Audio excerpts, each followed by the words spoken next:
نحمده ونصلي على رسوله الكريم اما بعد اعوذ بالله من الشيطان الرجيم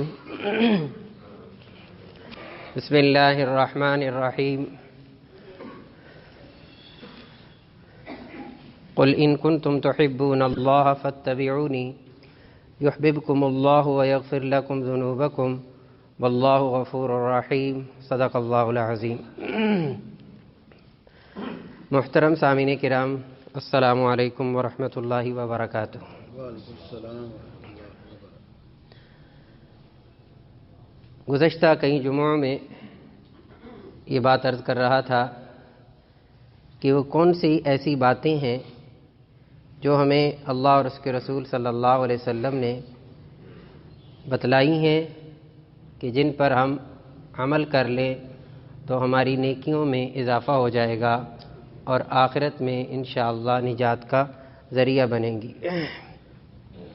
انہی آسان نیک اعمال میں سے ایک اور عمل جو کہ قرآن اور حدیث سے مطلوب ہے وہ ہے رسول اللہ صلی اللہ علیہ وسلم کی سنت کی پیروی، آپ کی اطاعت۔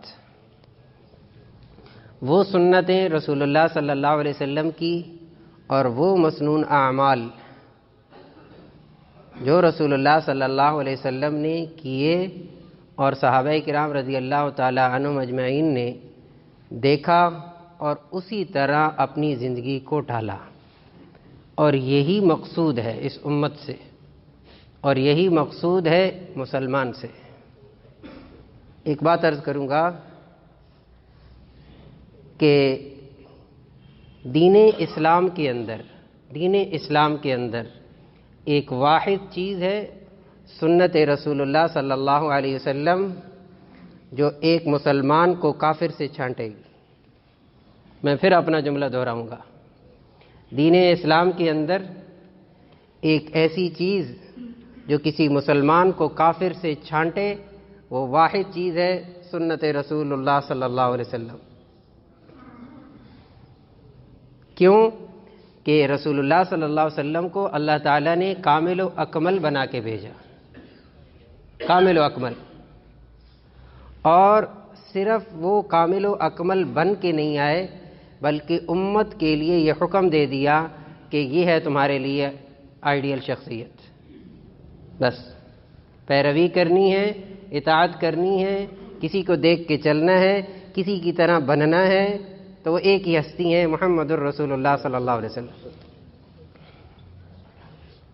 ایک ہی ہستی ہیں محمد الرسول اللہ صلی اللہ علیہ وسلم۔ اور جس معاشرے میں رسول اللہ صلی اللہ علیہ وسلم تشریف لائے اور آپ کے جو صحابہ تھے رضی اللہ تعالی عنہم اجمعین، ان کو جو عروج ملا وہ صرف ایک ہی چیز تھی، محمد الرسول اللہ صلی اللہ علیہ وسلم کے مبارک اعمال اور طریقے۔ میں چند واقعات آپ کے سامنے رکھوں گا، نتیجہ نکالنا آسان ہو جائے گا۔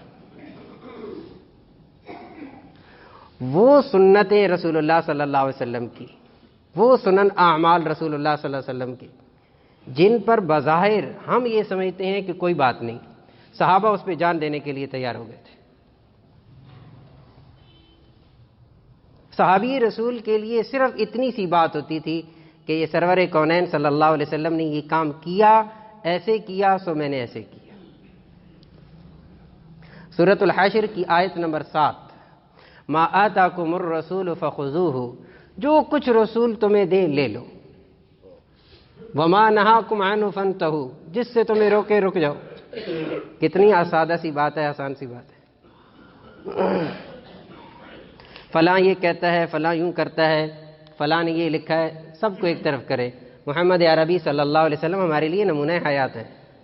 لقد کان لکم فی رسول اللہ اسوۃ حسنہ، تحقیق پکی بات ہے کہ رسول اللہ صلی اللہ علیہ وسلم کی زندگی یہ اسوہ حسنہ ہے، زندگی گزارنے کا بہترین نمونہ وہ محمد صلی اللہ علیہ وسلم کی زندگی ہے، آپ صلی اللہ علیہ وسلم کی حیات طیبہ ہے۔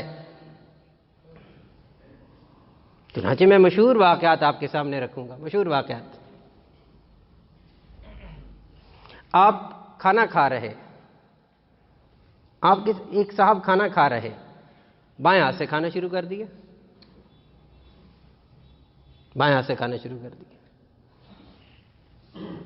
اٹھایا لقمہ کھانا، رسول اللہ صلی اللہ علیہ وسلم نے فرمایا کل بیمینک، دائیں ہاتھ سے کھاؤ، کھانا ہی کھانا ہے نا، پیٹ ہی بھرنا ہے نا۔ نبی علیہ السلام نے فرمایا دائیں ہاتھ سے کھاؤ۔ بہت روایات ہیں، اس موقع نہیں ہے اور کوشش ہے میری انشاءاللہ میں اگلی مجلس میں یہ ذکر کر سکوں گا کہ کون سے ایسے اعمال ہیں جو رسول اللہ صلی اللہ علیہ وسلم نے باعتبار سنت کے ہمیں دیے ہیں اور ہمیں کرنے چاہیے۔ اس پہ جاتا کچھ نہیں ہے، کھانا ہر ایک کھاتا ہے، اس کے بغیر کوئی نہیں رہتا، سنت طریقے سے کھائے گا ثواب ملے گا، پیٹ ہی بھرنا ہے نا۔ تو آپ نے فرمایا کل بیمینک، دائیں ہاتھ سے کھاؤ۔ تو کیا کہنے لگے؟ وہ صاحب کہنے لگے میں تو نہیں کھا سکتا دائیں ہاتھ سے۔ علماء محدثین نے لکھا از راہ تکبر اس نے کھا تھا، حالانکہ کھا سکتا تھا۔ تو رسول اللہ صلی اللہ علیہ وسلم کی بات پر اپنی بات کا کرنا، یہ نبی علیہ السلام کو اتنا ناگوار گزرا، رحمت للعالمین صلی اللہ علیہ وسلم نے جملہ فرمایا تو کبھی بھی نہیں کھا سکے گا۔ پھر ساری زندگی دائیں ہاتھ سے کچھ نہیں کر سکا، پھر ساری زندگی دائیں ہاتھ سے کچھ نہیں کر سکا۔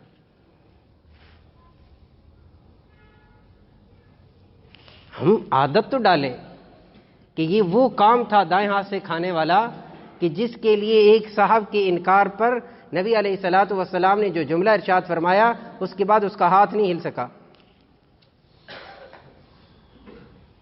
ہاتھ نہیں ہل سکا۔ حضرت حذیفہ بن یمان رضی اللہ تعالیٰ عنہ، حضرت حذیفہ رضی اللہ تعالیٰ عنہ، حذیفہ بن یمان یہ کسریٰ کے دربار میں گئے، کسریٰ کے دربار میں ساتھ ان کے ایک اور صحابی تھے حضرت ربیعہ ابن عامر رضی اللہ تعالیٰ، سفر بھی کیا ہوا تھا۔ جب کسریٰ کے دربار میں پہنچے تو ان کو روک لیا گیا۔ جب روکا تو دربان نے کہا کہ اس دربار کا، کسریٰ کے دربار میں جانے کا ادب یہ ہے کہ اعلیٰ قسم کا لباس پہنا ہوا ہو، اور جو حالت آپ نے بنائی ہوئی ہے نا اس حالت میں آپ کو اندر نہیں جانے دیں گے۔ کرنے مذاکرات تھے ایران کا بادشاہ۔ تو حضرت حذیفہ نے فرمایا کہ ہم آپ کا لباس نہیں پہنیں گے، ہم آپ کا لباس نہیں پہنیں گے۔ دیکھیں میں ایک بات عرض کروں گا، ہم کب نقالی کریں کسی کی؟ جب ہمارا اپنا دامن خالی ہو۔ کس چیز کی کمی ہے ہمارے پاس؟ کیوں ہم کسی کو للچائی ہوئی نظر سے دیکھیں؟ کیا ہمارے پاس کچھ نہیں ہے؟ انہی چیزوں پہ ہم بلند ہوئے تھے۔ سنیے گا پورا قصہ۔ ہم تو قدم قدم پہ کمپرومائز کرتے ہیں، یہ کر لیا جائے تو کیا ہے، کیا حرج ہے؟ یہ حرج کا لفظ صحابہ نے کیوں نہیں استعمال کیا؟ کہا لباس بدل کیا ہو، اس لباس سے جا نہیں سکتے، کہا نہیں جاتے، لباس اسی لباس سے جائیں گے۔ کہا پھر یہ ہے ہم آپ کو ایک چوغا اور جبہ دیتے ہیں، وہ پہن لو عارضی طور پر، اندر جاؤ واپس آ کے اتار دینا۔ کہا نہیں پہنیں گے۔ تو حضرت ربیعہ بن عامر رضی اللہ تعالیٰ عنہ کے ہاتھ میں تلوار تھی اور تلوار ٹوٹی ہوئی تھی، اس کو سیدھا کر رہے تھے، کچھ چیزیں لگی ہوئی تھی اس کو گانٹ رہے تھے۔ تو دربان ہنسا، کہنے لگا اس سے جنگ کرو گے، اس سے ہم سے جنگ کرو گے؟ تو حضرت ربیعہ بن عامر رضی اللہ تعالیٰ عنہ نے کہا کہ اس کی طاقت دیکھنی ہے تو ابھی دیکھ لو، باقی باتیں تو بعد کی ہیں۔ تو اپنی وہ ڈھال لے کر آؤ جو جس پر تمہیں ناز ہے کہ یہ ڈھال ایسی ہے جو تلوار کا رخ موڑ دیتی ہے، وہ لائیے گا۔ حضرت ربیعہ بن عامر رضی اللہ تعالیٰ عنہ نے ایک ہی وار سے اس کے 2 ٹکڑے کیے تھے۔ وہ ڈر گیا، وہ ڈر گیا اور ڈر کے اندر گیا اور کسریٰ کو کیا کہنے لگا؟ کہا ایک ایسی قوم آئی ہے جو ہماری بات نہیں مانتی۔ ہم تو اسلامی جمہوریہ پاکستان مسلمانوں کے دیس میں رہتے ہوئے نبی علیہ السلام کی سنت کو آسانی سے چھوڑ دیتے ہیں۔ وہ کسریٰ کے دربار میں کھڑے ہیں، سپر پاور ہے اس وقت کی، کیسے آنکھوں میں آنکھیں ڈال کے بات کی ہے۔ جب اندر لایا گیا کہا لاؤ اس کو اندر لے آؤ، کون ہے؟ جب اندر لایا گیا کسریٰ اوپر بیٹھا تھا، تخت لگا ہوا تھا۔ حضرت حذیفہ کہنے لگے ہم اس طرح بات نہیں کریں گے، یا تو نیچے آ جا یا ہمارے لیے بھی کرسیاں لگا، یا خود نیچے آ جاؤ ہمارے ساتھ، یا یہ ہے کہ ہمیں بھی اوپر بٹھاؤ۔ نے کہا ہم تو ایسے نہیں کرتے۔ کہا نہیں کرتے تو ہم جا رہے ہیں۔ نے کہا جاؤ. جب جانے لگے تو اس نے کہا ان کے اوپر بطور ذلت کے تذلیل کرنے کے لیے وہ کہنے لگا کہ ان کے سر پر ٹوکرا مٹی کا رکھو. تاریخی واقعہ ہے. تو ٹوکرا مٹی کا بھرا گیا, حضرت حذیفہ حضرت ربیع بن عامر کے سر پہ رکھا گیا. جب یہ جانے لگے تو یہ کہتے جا رہے تھے کسریٰ نے اپنی مٹی ہمارے حوالے کر دی, کسریٰ نے اپنی مٹی ہمارے حوالے کر دی. ڈر گیا کسریٰ, کہنے لگا یہ کیا کہہ رہا ہے. یہاں تاریخ کے اندر دو قصے ہیں. ایک قصہ یہ ہے کہ یہیں سے واپس چلے گئے, اور ایک قصے میں یہ آتا ہے باقاعدہ دوبارہ بلوایا گیا, اور دوبارہ بلوانے کے بعد اس نے باقاعدہ طور پہ کھانا کھلایا. جب کھانا کھانے لگے تو حضرت حذیفہ رضی اللہ تعالیٰ عنہ کے ہاتھ سے لقمہ گرا کھانے کا, اور لقمہ گر رہا اور دسترخوان پہ. تو ظاہر ہے کہ رسول اللہ صلی اللہ علیہ وسلم نے فرمایا تمہیں نہیں معلوم کہ کھانے میں کس جگہ برکت ہے, لہذا کھانے کا اکرام کر کے کھایا کرو, اگر لقمہ گر جائے قابل استعمال ہو صاف کر کے کھا لیا کرو. حضرت حذیفہ نے یہی کیا.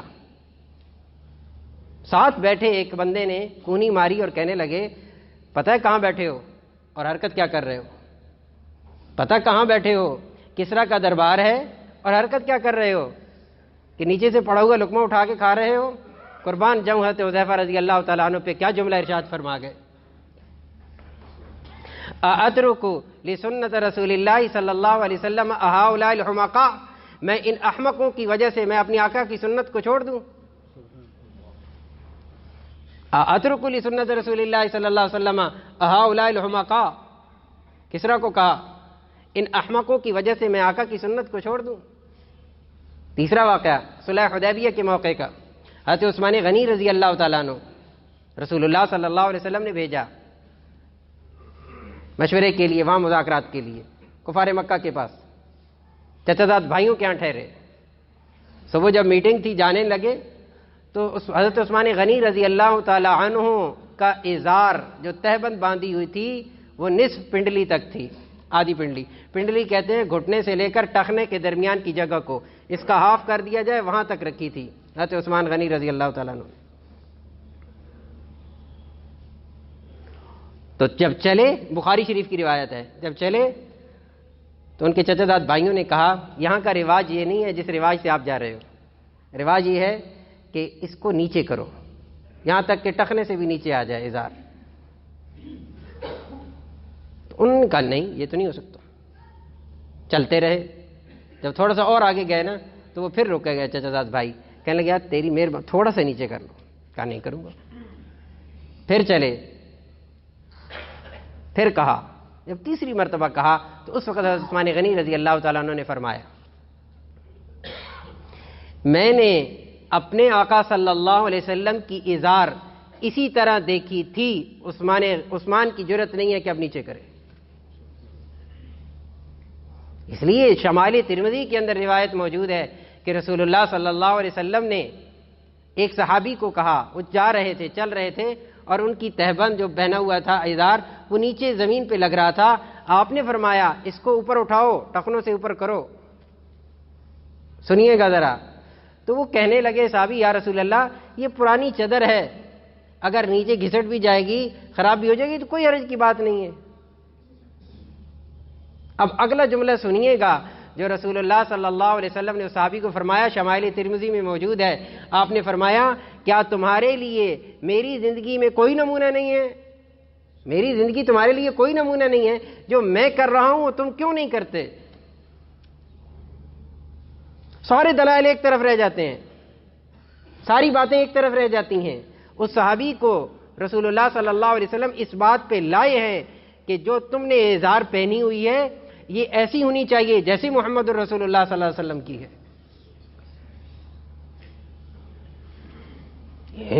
دل میں بات و تکبر ہو تو کرنا چاہیے, نماز ساری باتیں ایک طرف. آپ نے کوئی بات نہیں کی وہاں, آپ نے کوئی بات وہاں ارشاد نہیں فرمائی.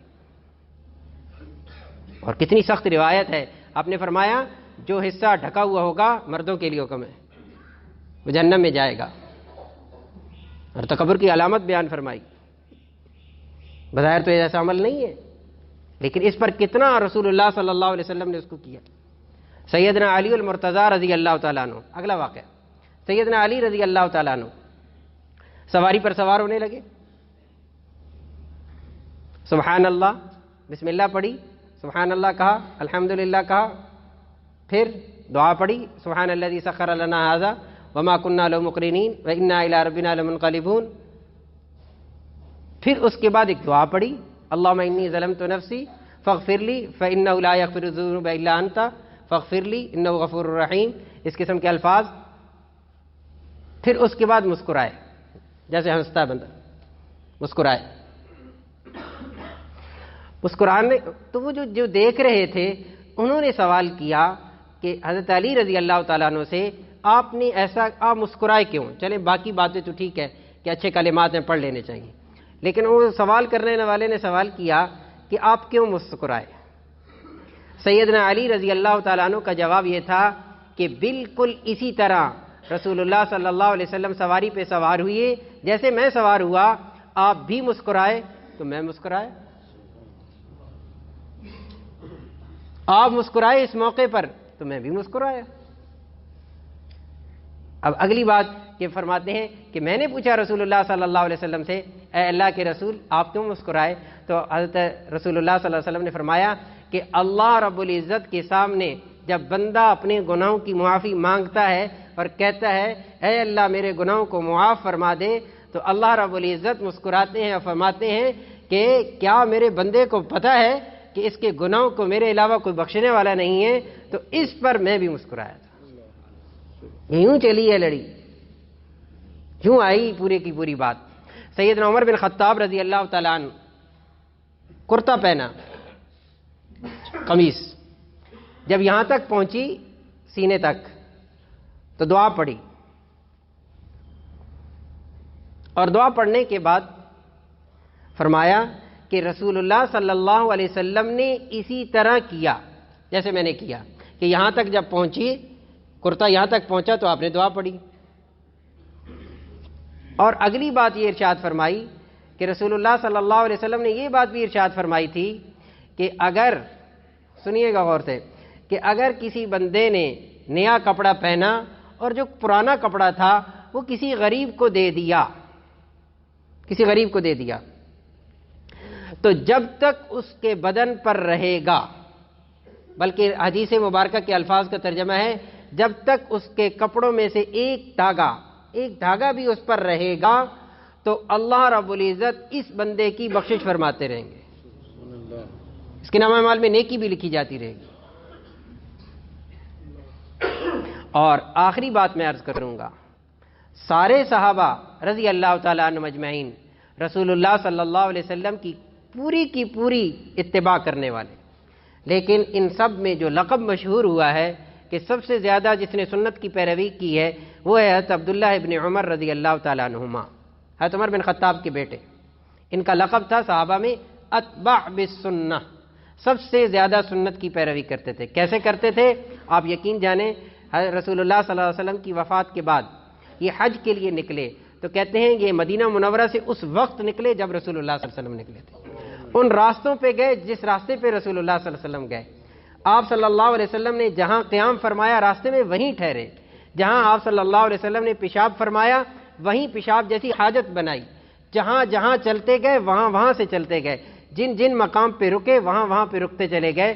یہ تھے حضرت عبداللہ ابن عمر رضی اللہ تعالیٰ عنہما، جن کے بارے میں مشہور تھا یہ اتباع بالسنہ تھے.